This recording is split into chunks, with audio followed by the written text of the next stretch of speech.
আমি কোয়েলের পিছনে এসে দেখলাম ও দাঁড়িয়ে আছে।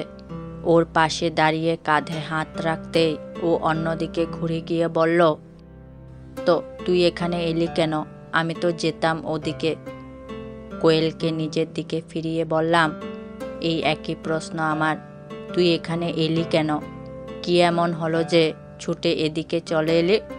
রাজদার থেকে এত পালিয়ে পালিয়ে বেড়াস কেন বলতো তুই? কারণ আমার ওকে ভালো লাগে না তাই। আর কিছু? কোয়েল বেশ রেগে কথাটা বলল। আমি বুঝতে পারছি না কোয়েল এত কেন রেগে রয়েছে রাজদার উপর। আগে কি কিছু হয়েছিল? তাই হবে, ওরা তো স্কুল লাইফ থেকে একে অপরকে চেনে। থাক, এখন কিছু জিজ্ঞেস করব না, পরে কোয়েলের মুড ঠিক হলেই জিজ্ঞেস করব। কি হলো, চল। কতক্ষণ এখানে দাঁড়িয়ে থাকবি? হ্যাঁ, চল। কোয়েল আগে হাঁটতে শুরু করলো আর আমি ওর পিছন পিছন হাঁটতে থাকলাম। অন্যদিকে, এভাবে আর কতদিন নিজে কষ্ট পাবি আর ওকেও কষ্ট দিবি রাজ? আদির প্রশ্নে রাজ তাচ্ছিল্য হেসে মুখ অন্যদিকে ফিরিয়ে নিলে আদি হতাশার দীর্ঘশ্বাস ফেলল।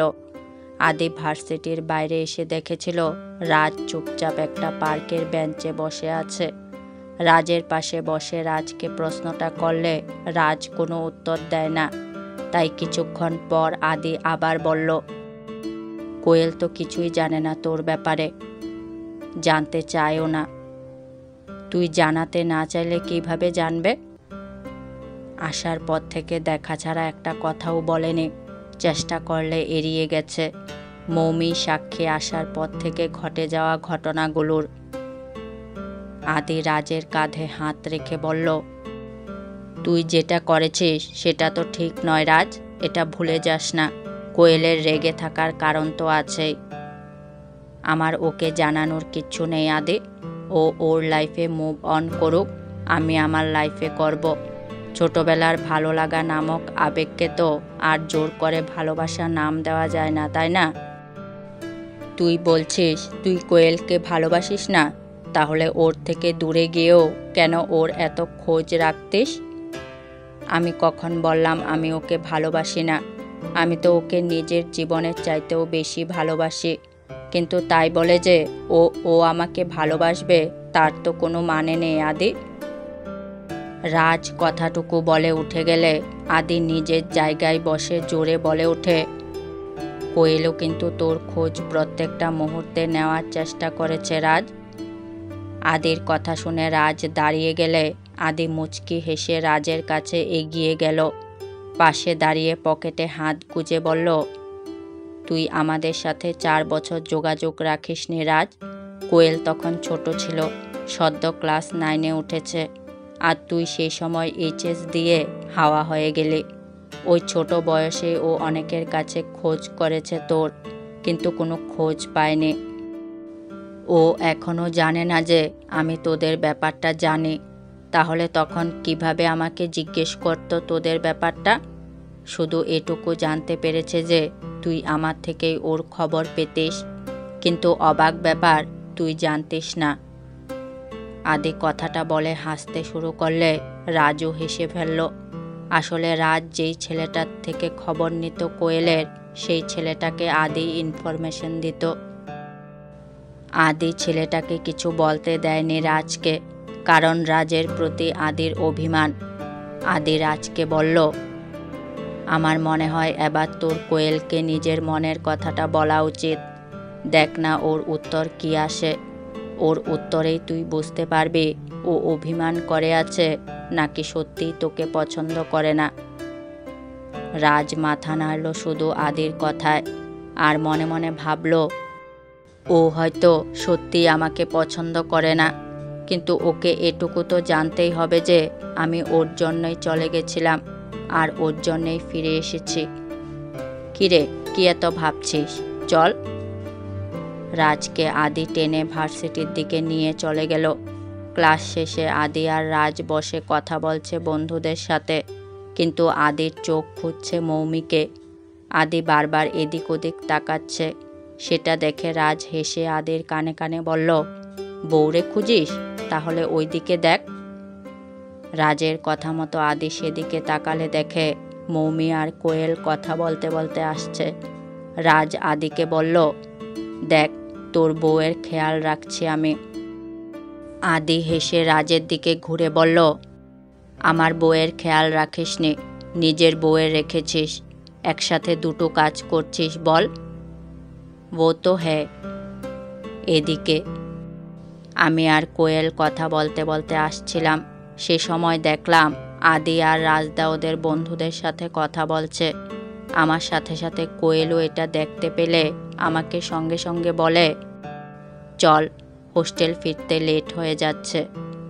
কথাটুকু বলেই কোয়েল গটগট করে হেঁটে বেরিয়ে গেলে আমি ওর যাওয়ার দিকে তাকিয়ে একবার রাজদাদের দিকে তাকাই। রাজদা আমাকে দেখে তাচ্ছিল্য হাসলে আদি পিছন থেকে ইশারা করে কোয়েলের সাথে যেতে। আমি সেটা দেখে হাঁটা ধরি কোয়েলের পিছনে। আদিও তার মানে সবটাই জানেন ওদের ব্যাপারে। ওনাকেই না হয় সুযোগ পেলে জিজ্ঞেস করব। হ্যাঁ, সেটাই ভালো হবে। এই বিষয় দিয়েই কথা বলা শুরু করা যাবে। না হলে আগের দিনের ব্যবহারের পর কিভাবে কথা বলবো মাথায় আসছিল না। এটাই একটা মাত্র উপায়। এটা দিয়ে শুরু করে না হয় আগের দিনের বিষয়ে যাব। কথাগুলো ভেবেই একটু দৌড়ে গিয়ে কোয়েলের পাশে হাঁটতে শুরু করলাম। রাতে কাজটা হয়ে গেছে রাজ, অলমোস্ট। বাট আমাদের একবার কলকাতা যেতে হবে। কাজটা কিন্তু রিস্কি। ঠিক হচ্ছে কি? ঠিক কাজে রিস্ক তো থাকবেই ভাই, কিন্তু পিছিয়ে আসলে তো চলবে না, তাই না? প্ল্যানটা দারুণ, কিন্তু তুই না থাকলে এক্সিকিউট করতে পারতাম না। তোকে দেখেই ঠিক করে নিয়েছিলাম প্ল্যানটা কোনো না কোনোভাবে কাজে লাগাতেই হবে। চল, অনেক কথা হলো, ঘুম পাচ্ছে। হ্যাঁ। আদি কথা শেষ করে নিজের ফোনের দিকে তাকিয়ে থাকলে রাজ সেটা দেখতে পায়। বলে, করেই দেখ একবার ফোন। মেবি ও ওয়েট করছে তোর ফোনের। রাজের কথাটা শুনে আদির মনে এক চিলতে আসার আলো জেগে উঠল। আদি হালকা ভয় নিয়ে ফোনটা হাতে নিয়ে রাজের দিকে তাকালে রাজ হেসে ভরসা জুগিয়ে ঘুমোতে চলে যায়। অন্যদিকে ধুর, কিছুতেই ঘুম আসছে না। কি যে হচ্ছে আজকে। অনেকক্ষণ ধরে এপাশ ওপাশ করতে করতে উঠে বসলাম। উঠে বসে কোয়েলের দিকে তাকাতেই দেখলাম ও গভীর ঘুমে মগ্ন। কি করব ভেবে না পেয়ে ফোনটা হাতে নিলাম। গান শুনি। এত রাতে ওনাকে ফোন করব না। আর কি বা বলবো? কোয়েলদের কথা জিজ্ঞেসটা না হয় পরেই করব। কথাটা ভেবে হেডফোনটা হাতে নিতেই ফোনের আলো জ্বলে উঠল। স্ক্রিনে ওনার নাম ভেসে উঠছে।